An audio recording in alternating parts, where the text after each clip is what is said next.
NJ sunrise நேயர்களுக்கு வணக்கம். இன்னைக்கு நாம என்ன பேச போறோம் அப்படின்றத தோழர் தாமரையோட கலந்து சில கருத்துக்களை உங்களோட பகிர்ந்து கொள்ள போறோம். வணக்கம் தோழர், எப்படி இருக்கிறீங்க? வணக்கம், எப்படி இருக்கீங்க? இருக்கிறேன். இப்பதான் அண்மையில ஜனவரியில மார்ட்டின் லூதர் கிங் டே முடிஞ்சது இல்லைங்களா? ஆம், மார்ட்டின் லூதர் கிங் அப்படின்னாலே நிறவெறிக்கு எதிராக போராடி ஒரு மாபெரும் தலைவர் அப்படின்றத உலக நாடுகள் கடந்த எல்லா நாடுகள்லயுமே அவரை பத்தி அறிஞ்சிருக்கிறாங்க. அவரை பற்றி சில தகவல்கள். ஆம், 1929 பிறந்திருக்காருன்னு நினைக்கிறேன்.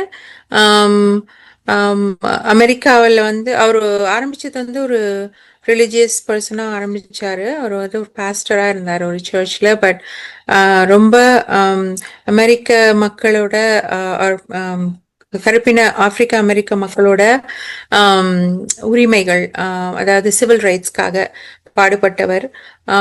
அவரோட இன்ஸ்பிரேஷன் காந்தியடிகள். நான் நான் வயலன்ஸ், அதாவது அஹிம்சை என்பது அவருக்கு அது ரொம்ப அந்த கொள்கை மேல மிகப்பெரிய பிடிப்பு ஏற்பட்டதுக்கு காரணம் காந்தியடிகள். அதனால அவர் 1959 அவருக்கு இந்தியாவுக்கு பல இடங்களுக்கும், சென்னை உட்பட பல இடங்களுக்கும் அவர் போய் பலதரப்பட்ட மக்களை சந்திச்சு வந்திருக்காரு. அதை பத்தி அவர் சொல்லும்போது என்ன சொல்றாருன்னா, உலகத்தின் பல நாடுகளுக்கு போறது ஒரு விஷயம், ஆனா இந்தியாவுக்கு வர்றதுங்கிறது எனக்கு ஒரு பில்கிரிமேஜ் மாதிரி, புனித பயணம் மாதிரி. ஏன்னா காந்தியடிகள் பிறந்த நாடு அப்படின்னு சொல்லிட்டு அவர் அந்த தன்னோட பயணத்தை பத்தி இந்திய பயணத்தை பத்தி அவர் அப்படி சொல்லியிருக்காரு. அப்போ இருந்த அதாவது சிவில் ரைட்ஸ் மேல மிகுந்த ஈடுபாடு கொண்ட அன்றைய ஜனாதிபதிகள், அதாவது கென்னடி பிரதர்ஸ்ன்னு சொல்லுவாங்க இல்லையா, அவங்களோட அவருக்கு நல்ல தொடர்பு மட்டும் இல்லாம நல்ல ராப்போ இருந்திருக்கு. அதாவது ஆப்பிரிக்க அமெரிக்க மக்களுக்கு ஓட்டுரிமை மட்டும் இல்லாம அந்த ஓட்டுரிமையை தடுக்கிறதுக்கான பல வேலைகள் நடக்கும்போது ரொம்ப வீரியமாக அவர்களை அந்த ஓட்டு போடுறதுக்கு ரெஜிஸ்ட்ரேஷன் ஓட்டர் ரெஜிஸ்ட்ரேஷன், அதெல்லாம் அந்த காலகட்டத்தில் ரொம்ப வீரியமா நடந்திருக்கு. அதுக்கெல்லாம் சிவில் ரைட்ஸ் மூவ்மெண்ட் அப்போ அவ்வளோ பாடுபட்டிருக்காங்க, அவ்வளோ பேர் அடிபட்டிருக்காங்க, இறந்தும் போயிருக்காங்க.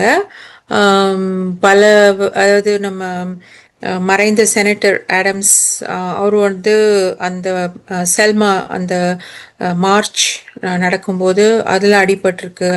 அது மாதிரி பல தலைவர்களோட தியாகம், பல்லாயிரக்கணக்கான போராட்டக்காரர்களோட தியாகத்தின் மூலமாக கிடைத்தது தான் அந்த சிவில் ரைட்ஸ். அதாவது ஓட்டுரிமை மட்டும் இல்லாமல் மற்ற உரிமைகளும். அதாவது 1960கள் வரைக்குமே இதுக்காக அவங்க போராட வேண்டி இருந்திருக்கு. அப்படிங்கிறது இன்றைய நாகரீக உலகத்துல அதை நம்ம நினைச்சே பார்க்க முடியல இல்லையா? பட் அஃப்கோர்ஸ் 1900 அதாவது கென்னடி அவர்களோட அசாசினேஷனுக்கு பிறகு திரு மார்ட்டின் லூதர் கிங் அவர்களும் கொல்லப்பட்டார். ஸோ தன்னுடைய மரணம் இந்த மாதிரி நடக்கக்கூடும் அப்படிங்கிறதையும் அவர் பல சமயங்கள்ல அவர் கணிச்சும் இருக்கார். ஸோ அதுதான் அதாவது ஒரு சிவில் ரைட்ஸ்ல முக்கியமா அமெரிக்கால அதாவது வாஷிங்டன் டிசியில் அந்த மால், அதுல நேஷனல் மால்ல அவர் நிகழ்த்திய ஹாவ் அ ட்ரீம் என்ற ஸ்பீச், அந்த பேச்சு இன்னைக்குமே பலராலும் கோட் செய்யப்படுது. புகழ்பெற்ற உரை, உலக புகழ்பெற்ற உரைகள்ல ஒண்ணு ஐ ஹேவ் அ ட்ரீம் அப்படின்றது. அண்மையில மகாகவி தமிழன்பன் அவர்கள் மறைஞ்சாரு, நம்முடைய ஈரோடு தமிழன்பன் அவர்கள். அவர் இங்க வந்திருக்கும் போது மார்ட்டின் லூதர் கிங் பத்தி ஒரு நூல் எழுதியிருக்கிறாரு. அதுல இருந்து சில வரிகள் நம்முடைய நேயர்களுக்காக பகிர்ந்து கொள்ளலாம் அப்படின்னு இருக்கேன். சொந்த சிந்தனை இல்லாதவன் எந்த படிப்பால் என்ன பெறுவான்? கொடுமைகளைக் கண்டும் காணாமல் போகிறவன் கோழை, கொடுமைகளுக்கு குடைபிடிக்கிறவன் அயோக்கியன். கல்லூரியில் கால் வைத்த நாளிலேயே கருப்பின நீதிக்கு கை கொடுக்கும் அமைப்புச் சங்கிலியில் மார்ட்டின் தன்னை இணைத்துக் கொண்டார். உயர்ந்த ஆப்ரஹாம் லிங்கன் வாழ்வும் வரலாறும் வந்து சட்டென்று ஒட்டும் அகமானார் இளைய மார்ட்டின் கிங். கோயிலை விட்டுவிட்டு சமூக பணியாற்றியவர் தந்தை பெரியார். கோயிலை தொட்டுக்கொண்டே அதே பணியை செய்தவர் மார்ட்டின் லூதர் கிங். கருவூலம் கணப்பதெல்லாம் தரப்படா கூலிகளால் என்று சொன்ன கார்ல் மார்க்ஸை தமிழ்த்தென்றல் திருவிக்கா மார்க்கமுனி என்று சொல்வார். அதுபோல் அண்ணல் காந்தியை பழுப்பு நிற முனி என்று விழுப்பம் சேர்ந்தவர் மார்ட்டின் லூதர் கிங். வரலாற்றின் இதயத்தில் தொடர்ந்து மார்ட்டின் பெயர் ஒலித்து கொண்டே இருக்கும் அப்படின்னு அவருடைய கவிதைகள் வரிகள்ல சில உங்களோடு நான் பகிர்ந்து கொண்டேன். நீங்க சொன்ன மாதிரி மக்களுடைய உரிமைகளுக்காக போராடக்கூடியவர்கள், அது உலகத்தினுடைய எந்த பகுதியில இருந்தாலும் மக்களின் உரிமைகளுக்காக போராடக்கூடியவர்களினுடைய அந்த வாழ்வு என்பது பல காலங்கள் கடந்தும் நாம நினைச்சு பார்க்கிறோம். எப்பெல்லாம் கொடுமைகள் நிகழுதோ அவர்களுடைய அந்த வாழ்க்கையினுடைய பக்கங்களை நாம திரும்பி பார்த்து அதுல இருந்து எப்படி மீள்வது அப்படின்றதையும் நாம படிப்படியாக பெறுகிறோம் அப்படின்னு நினைக்கிறேன். அடுத்து வந்து நம்ம நிறைய நூல்கள் படிச்சுட்டு இருக்கோம். குறிப்பா நீங்க நிறைய நூல்கள் படிக்கக்கூடியவங்க. அண்மையில வெளிவந்த ஒரு முக்கியமான நூல், பல இடங்கள்ல எந்த புக் கிளப் எடுத்தாலும் அந்த நூலை வந்து இப்ப படிச்சுக்கிட்டு இருக்கிறாங்க. தி கரஸ்பாண்டன்ட் அப்படின்ற நெடுங்கதை, கரஸ்பாண்டன்ட் நாவல், வெர்ஜீனியா ஈவன்ஸ் அவங்க எழுதினது. அந்த நூல் பற்றி உங்களுடைய கருத்துக்கள்? அதாவது கடிதங்களை வைத்தே ஒரு நாவல் எழுதியிருக்காங்க அவங்க. சிபில் அப்படிங்கிற ஒரு கேரக்டரை வச்சு அவங்க வந்து அவங்க வாழ்க்கையில அவங்க எப்படி கடிதங்கள் மூலமாகவே தன்னுடைய, அதாவது அவங்க எழுதுற கடிதங்கள் மூலமாகவே அவங்களோட வாழ்க்கையை வந்து ஒரு நாவலா விவரிக்கிறாங்க. அதாவது வெர்ஜீனியா எவன்ஸ் வந்து இதுக்கு முன்னாடி பல நூல்களை எழுதியும் இதுதான் முதல்ல அவங்களால வெளியிடப்பட்ட அதாவது வெளிவந்த அவங்களோட நூல் அப்படின்னு நான் நினைக்கிறேன், if I'm not wrong. So அந்த சிபிலோட வாழ்க்கையில வந்து இளமையில வந்து அவங்களோட மகனை வந்து அவங்க இழக்கிறாங்க. அதாவது அவங்க குழந்தையா இருக்கும்போது தத்தெடுக்கப்படுறாங்க. அதற்கு பிறகு அவங்க திருமணம் செய்து அவங்களுக்கு குழந்தைகள்லாம் இருக்கும்போது தன்னுடைய கடைசி மகனை வந்து அவங்க ஒரு விபத்துல இழக்கிறாங்க. அதுக்கப்புறம் என்ன ஆகுதுன்னா, அவங்க எப்பவுமே நம்ம சொல்றாங்க இல்லையா, ஒரு குழந்தையோட இழப்பு வந்து அந்த குடும்பத்தில் முக்கியமா கணவன் மனைவிக்கு இடையே ஒரு பெரிய பிளவை ஏற்படுத்தும். அவங்க பிரிவாங்க, ஆமா அப்படின்னு சொல்லுவாங்க இல்லையா. ஸோ அந்த மாதிரி நடந்திருக்கு. ஸோ அதன் பிறகு அவங்க வாழ்க்கையில அவங்க என்ன பண்றாங்க, இதெல்லாமே அவங்களோட உறவுகள், அவங்க ஃப்ரெண்ட்ஸ், அவங்களோட ரிலேட்டிவ்ஸ், ஹாஃப் பிரதர்ஸ், இந்த மாதிரி பல உறவுகளையுமே வந்து அவங்க அந்த கடிதங்கள் எழுதுறதன் மூலமாவே நம்ம புரிஞ்சுக்கிறோம் அவங்களுக்கு நடுவில் என்ன நடக்குது, அவங்களோட உறவு முறைகள் என்ன அப்படின்னு. அதே மாதிரி இன்னொரு விஷயம் என்ன நடக்குது அந்த இதுலன்னா, அவங்க மகன், சிபிலோட மகன் வந்துட்டு அவங்களுக்கு ஒரு டிஎன்ஏ கிட் கொடுக்குறாங்க அவங்களோட ஆன்செஸ்ட்ரி வந்து கண்டுபிடிக்கிறதுக்காக. ஏன்னா அவங்க வந்து முக்கியமா அவங்க தத்தெடுக்கப்பட்டதுனால அவங்க வந்து அதை பத்தி நினைக்கிறது இல்லை. பட் ஆனா இது கிடைச்சோன்னா அவங்க ஒரு மாதிரி இரிட்டேட் ஆயிடுறாங்க. அவங்களுக்கு வந்து எதுக்காக இதெல்லாம் கொடுக்குறான் இவன் அப்படின்னு சொல்லிட்டு ஒரு இரிட்டேஷனோட தான் அவங்க இதை அக்செப்ட் பண்ணிக்கிறாங்க. பட் எவென்ச்சுவலி அவங்க வந்து அந்த டிஎன்ஏ ஸ்வாப் அனுப்புகிறாங்க. அதன் மூலமாக அவங்களுக்கு வந்து ஸ்காட்லாண்டில் இருக்க அவங்களோட ஃபேமிலியோட, அவங்க அம்மா வழி உறவினர்களோட அவங்களுக்கு வந்து கனெக்ஷன் ஏற்படுது. அது மட்டும் இல்லாமல் தன்னுடைய வீட்டிற்கு அடுத்த வீட்டில் இருக்க ஒரு நெய்பரோட அவங்களோட ஃப்ரெண்ட்ஷிப்பு, அந்த ஃப்ரெண்ட்ஷிப் வந்து எப்படி ஒரு கம்பேனியன்ஷிப்பாக மாறுது. இந்த மாதிரி பல விஷயங்கள் எல்லாமே வந்து கடிதங்கள் மூலமாகவே நமக்கு வந்து கடத்தப்படுகிறது. அதுதான் அதுல வந்து ஒரு பெரிய வருது இல்லையா. கடிதங்கள் நாம பெருசா யாருக்கும் எழுத, எக்ஸாக்ட்லி, மின்னஞ்சல் கூட இப்ப இல்ல, எல்லாருமே வாட்ஸ்அப் மெசேஜ் இல்லைன்னா வாய்ஸ் நோட்டு தான், அதுதான் நமக்கு இருக்கு. அப்படி இருக்கக்கூடிய ஒரு காலகட்டத்துல கடிதங்கள் மூலமா அவங்க தன்னுடைய மனசுல இருக்கிறத சொல்றாங்க. கிட்டயும் நீங்க சொன்ன மாதிரிதான் அவங்க அந்த இழப்புக்கு பிறகு அவங்க தங்களை தனிமைப்படுத்திக்கிட்டு யாருக்கிட்டையும் பெருசா எதையுமே பேசிக்காம ஒரு மாதிரி தனிமையான உலகத்துல வாழறாங்க. நானுமே அந்த நூலை படிக்கக்கூடிய ஒரு வாய்ப்பு கிடைச்சது. அது நம்மள வந்து ஏதோ ஒரு அழகா அப்படியே பயணப்பட்டுக்கிட்டே இருக்கும். ஒரு சோகம் அந்த கதைக்குள்ள இருந்தாலும், நம்மால நான் ஆடியோ புக் தான் கேட்டேன். நான் படிக்கிறதுக்கு வாய்ப்பில்ல. ஆடியோ புக் தான் கேட்டேன். ஒரு மெல்லிய சோகம் இழையோடிக்கிட்டே இருக்கும் கேட்கும்போது. ஆனாலும், சரி வேண்டாம் சில சமயங்கள்ல ஏன் இந்த அம்மா அப்பா இந்த மாதிரி பண்றாங்க ஆமா, அப்படின்னு ஒரு எரிச்சலும் வருது அவங்க மேல. ஆனா ஆமா, அதுதான் அவங்களோட வெற்றி இல்லையா? ஆமா. அது 2வது அவங்களுடைய அந்த வயதும் இல்லையா? அவங்க 70 வயதுக்கு மேல இருக்கக்கூடிய ஒரு 78 நினைக்கிறேன், ஆமா. 78 79. அந்த வயதுல காமிக்கிறாங்க. அப்ப அந்த வயதுல இருக்கக்கூடிய ஒரு தனிமையாக இருக்கக்கூடிய ஒரு பெண். அவங்க கடந்து வந்த பாதைய கொஞ்சம் கொஞ்சமா அவங்க திரும்பி பார்க்கறாங்க. அந்த மாதிரி பார்க்கறதுக்கான வாய்ப்பு எத்தன பேருக்கு இருக்குல்ல? 78 வயதுன்றதே இன்றைய காலகட்டத்துல கோவிட்க்கு அப்புறம் அதெல்லாம் ரொம்ப பெரிய வயசுன்ற மாரி தான் இருக்கு. அது ஆக்சுவலி இந்த காலகட்டத்துல 78 ஒரு பெரிய வயசு இல்ல ஆக்சுவலி. அது இல்ல நான் வந்து கோவிட்க்கு அப்புறம் சொல்றேன். அதுதான் சொல்றேன். கோவிட்க்கு அப்புறம் கோவிடுக்கு அப்புறமே கூட நல்லாவே வந்து yeah, குறைஞ்சிருக்கு. குறைஞ்சிருக்கு. அதாவது நான் சொல்றது என்னுடைய வயது ஒத்தவர்களே நெறைய மரணங்கள் வந்து நான் அத கேள்விப்பட்டேன். நீங்க சொல்றீங்க. 40, 40 புரியுது, புரியுது. வயசுல நீங்க இருந்து. எந்த விதத்துல சொல்றீங்கன்னு. ஆமா. அப்ப ஓகே. அந்த 78ன்றது 78 வயதுல நம்ம திரும்பி பார்க்கறதுக்கு ஒரு காலம் அவகாசம் அவங்களுக்கு இருந்திருக்கு அப்படின்றது. அண்ட் திரும்பி திரும்பி பார்க்கக்கூடிய அளவுக்கு அவங்க வாழ்க்கையில சம்பவங்களும் நடந்திருக்கு. அதாவது இல்ல எல்லார் வாழ்க்கையிலயும் சில சம்பவங்கள் விஷயங்கள் நடக்குது. நடக்கும். பட் சில விஷயங்கள் வந்து திரும்பி பார்க்குற அளவுக்கு தகுதியுள்ள சம்பவங்கள் அப்படின்னு நம்ம சம்பவங்கள் சொல்லுவோம் இல்லையா? கிடையாதுன்ற மாதிரி அதுதான் நம்மளும் நானும் கடந்து சொல்ல வரேன். போயிருவோம். ஆமா. அது ஒரு எல்லாருமே கண்டிப்பா படிக்கணும்னு நெனைக்கிறேன். அந்த நெடுங்கதைய. அ நம்ம ஆனா கடித இலக்கியம் நம்மளுக்கு புதுசு கிடையாது. நம்ம நோ. அறிஞர் யா. அண்ணாவா இருக்கட்டும், டெஃபினெட்லி. அம் கலைஞர் அவர்களா இருக்கட்டும், கடிதங்கள் எக்ஸாக்ட்லி. மூலியமா தான் உரையாடி இருக்கிறாங்க. ஆனா இது வந்து ஒரு நெடுங்கதை. ஏன்னா அது வந்து அரசியல் நிகழ்வுகளையே அவங்க ரைட். வரலாற்றையே கடிதத்துல சொல்லுவாங்க. இது வந்து ஒரு கடித இலக்கியம். அண்மையில நான் இந்த நிகழ்ச்சியில பகிர்ந்துக்கிட்டேனான்னு எனக்கு நினைவுல இல்ல. ஒரு செனகலீஸ் எழுத்தாளருடைய "சோ லாங் எ லெட்டர்" அப்படின்னு மரியம் அப்பா அப்படின்றவங்க எழுதின அந்த ஒரு ஓகே. ரொம்ப ரொம்ப சின்ன கதை தான் அது. இதே மாதிரி கடிதம் மூலமா அவங்க தோழிக்கு எழுதுவாங்க. அந்த செனகல்ல இருக்கக்கூடிய ஒரு இஸ்லாமிய பெண்கள் அப்படின்றவங்களுடைய நிலை எப்படி இருக்குன்றத தன்னுடைய வாழ்க்கை மூலமாவும், அந்த தோழியோட வாழ்க்கை மூலமாவும் அந்த கடிதத்துல அவங்க ஓகே. எழுதிக்கிட்டே இருப்பாங்க. அப்ப அந்த கடித கதைகள் அப்படின்றது ஒரு முக்கியமான ஒரு பங்காற்றுது இன்றைய காலகட்டத்துல அப்படின்னு நான் நினைக்கிறேன். கண்டிப்பா இந்த நிகழ்ச்சியை கேட்டவங்க அந்த நாவலை வந்து கண்டிப்பா படிக்கணும். த கரஸ்பாண்டன்ட் பை வெர்ஜினியா ஈவன்ஸ் அப்படின்ற அந்த நாவலை. நிகழ்ச்சியில வந்து ஒரு முக்கியமான பகுதிக்கு நாம வரோம் அப்படின்னு நினைக்கிறேன். இப்ப நீங்க பார்த்திருப்பீங்க. பெரும்பாலும் இந்த விசால இருக்கிறவங்க, குறிப்பா டிபெண்டன்ட் ஆமா. விசால ஒர்க் பெர்மிட்ல இருக்கிறவங்க, H4EAD அந்த மாதிரிலாம் இருக்கிறவங்களுக்கு நிறைய டிலேஸ் நடக்குது. அப்ப இந்த வெயிட்டிங், ஏன்னா டிலேஸை வந்து நம்ம கண்ட்ரோல் பண்ண முடியாது. விதிகளும் மாத்தி அமைச்சிருக்காங்க. அதுவும் ஒரு ஆமா, பெரிய அந்த விஷயம். விதிகள்லாம் மாத்தி அமைச்சிருக்காங்க. இது எதுவுமே நம்ம கட்டுப்பாட்டுல இல்ல. அது அரசாங்கம் பண்ணுது. ஆனா நம்முடைய கட்டுப்பாட்டுல இருக்கக்கூடிய ஒரே ஒரு செய்தி, நாம அந்த வெயிட்டிங் பீரியட்ல ரைட். எப்படி கோப் அப் பண்றது?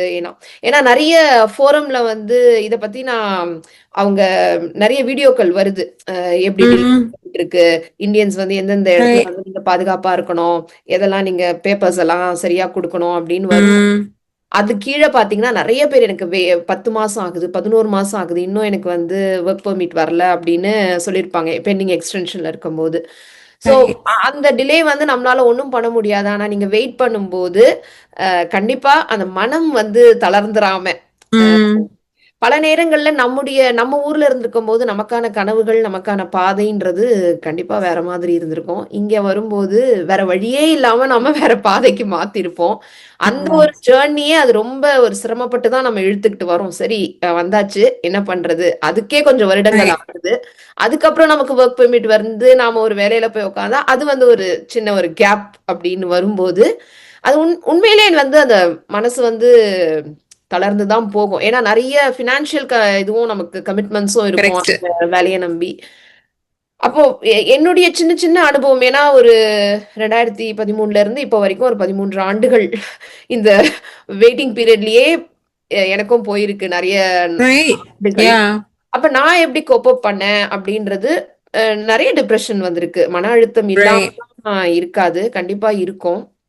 ஆனா ஒவ்வொரு நாளும் நான் சொல்லிக்கிறது, எனக்கு நானே சொல்லிக்கிறது, நம்ம கனவுகள அடைஞ்சா மட்டும் தான் சக்சஸ்ஃபுல்னு கிடையாது. I may not be right. Successful, but I am not a failure. நான் அத ரைட். வந்து திரும்ப திரும்ப சொல்லிப்பேன். சரி, எனக்கு ஒரு யா. கனவு இருந்தது. அத என்னால பண்ண முடியல. அதுக்கு என்னுடைய சூழல் காரணமா இருக்கலாம். எனக்கு நான் பிரையாரிட்டீஸ் குடும்பம் வரும்போது குழந்தைகளுக்கான அந்த ப்ரையாரிட்டிஸ்ல சில விஷயங்கள் மாற்ற வேண்டியது இருக்கு அப்படின்னும் போது பரவாயில்ல. ஆனா I'm not going to be a ஃபெயிலியர்ன்றதை நான் திரும்ப திரும்ப எனக்குள்ளேயே சொல்லிக்கிட்டு அந்த ஒரு ரைட். காலகட்டத்துல தான் நான் எழுத தொடங்கினேன். அதுக்கு முன்னாடி நான் பிளாக்ல வலைப்பதிவுல சும்மா விளையாட்டா எழுதிட்டு இருந்தது தான். ஒரு கண்டிப்பா எழுதணும், இலக்கியம் வந்து ரொம்ப தீவிரமா படிக்கிற காலகட்டம்ன்றது இந்த காத்திருப்பு காலகட்டத்துல தான் படிக்க தொடங்கினேன். நம்ம தோழர்களுக்கே நிறைய பேர் இப்ப பெண்கள் நிறைய பேர் அந்த காத்திருப்பு விசா அப்படின்றது வந்து ஒரு பெரும் மன உளைச்சல் அப்படின்னும் போது இங்க வந்து பாத்தீங்கன்னா நிறைய சங்கம் இலக்கியம் படிக்கிறதுக்கு சங்க இலக்கியம் படிக்கிறதுக்கு நிறைய ஒரு சூழல் அமெரிக்கால தான் இருக்கு நம்ம ஊரை விட.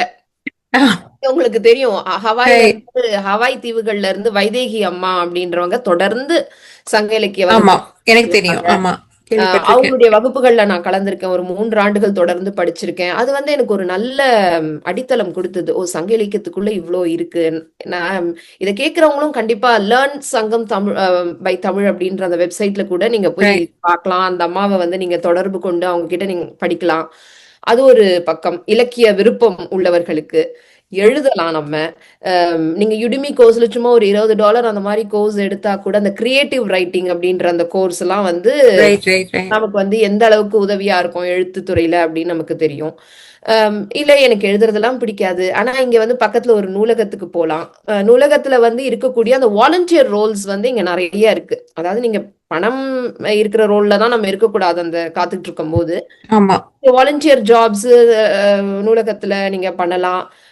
அங்க போய் நிறைய நூல்கள் படிக்கலாம்.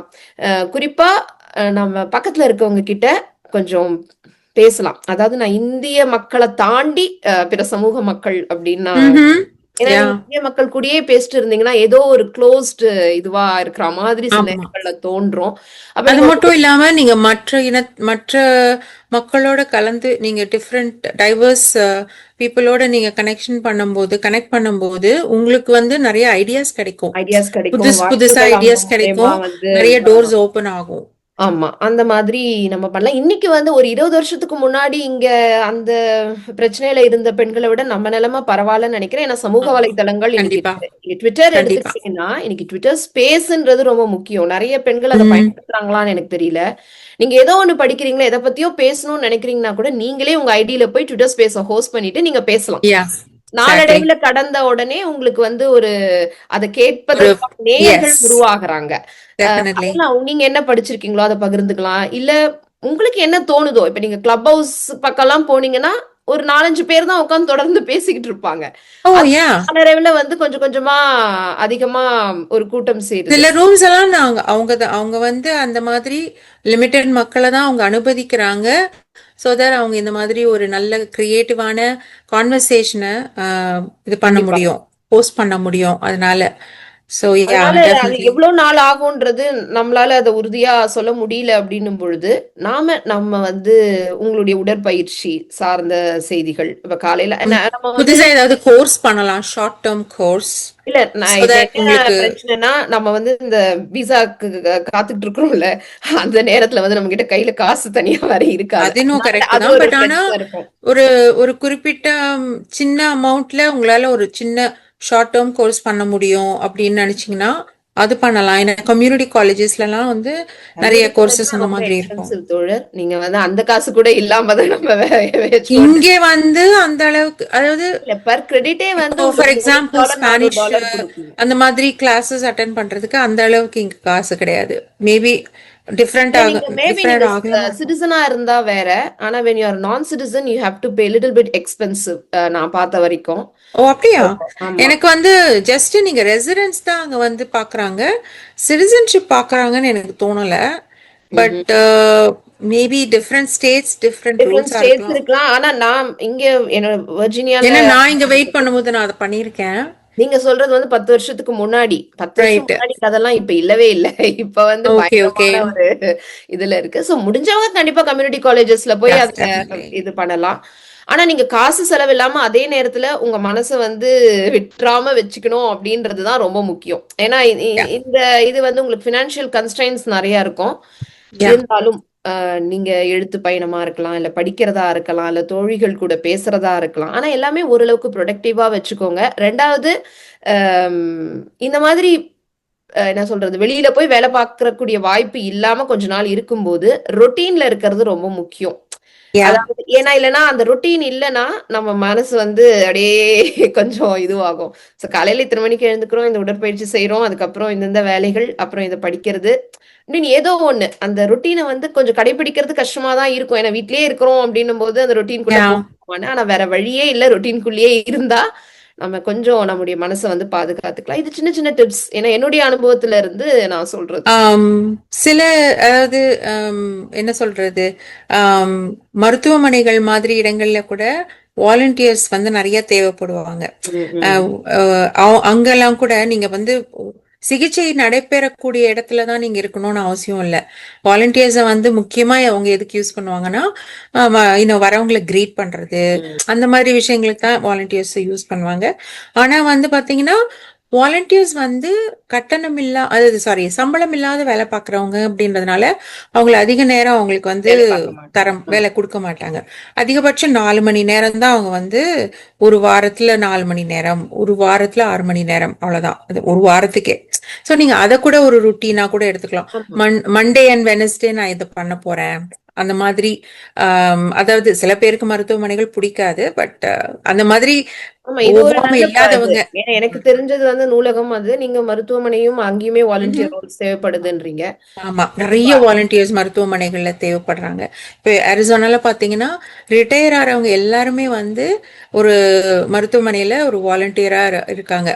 ஏன்னா அது அவங்கள வந்து நடந்துகிட்டே இருக்காங்க அல்லது ஏதாவது பண்ணிக்கிட்டே இருக்காங்க இல்லையா, அவங்களுக்கு அந்த எக்ஸசைஸ் கிடைக்குது. ஸோ அதனால ஸோ ஒரு நாளைக்கு இத்தனை ஸ்டெப்ஸ் வந்து நீங்க நடந்தா உங்க உடலுக்கு நல்லதுன்றாங்கல்ல. ரைட்டு. குறைந்தது 8000ல இருந்து 10,000 அ நடை இருக்கணும் அப்படின்றாங்க. ம். ரைட். அதனால இத கேட்டுட்டு இருக்கக்கூடிய நேயர்களுக்கு கண்டிப்பா நாங்க சொன்னது ஏதாவது பயனுள்ளதாக இருந்திருக்கும் அப்படின்னு நினைக்கிறோம். மீண்டும் மற்றொரு நிகழ்ச்சியில் சந்திக்கின்றோம். நன்றி, வணக்கம். வணக்கம்.